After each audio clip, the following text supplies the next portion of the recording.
তার লাশকে গোসলও দেওয়া হইল না, কাফনও পরানো হইল না, জানাজাও পড়া হইল না, গুরুস্থানে দাফনও হাসপাতালে দান করে দেওয়া হইল।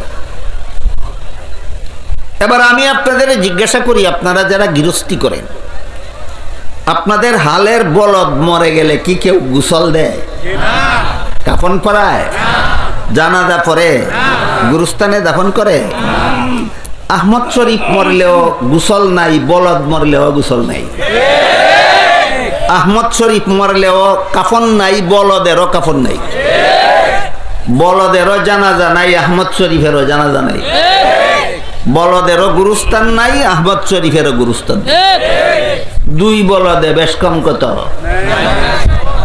দুইটা বেশ কম আছে। একটা 4 ঠেঙ্গা বলদ আর একটা 2 ঠেঙ্গা বলদ। 4 ঠেঙ্গা বলদটা অশিক্ষিত বলদ, আর 2 ঠেঙ্গাটা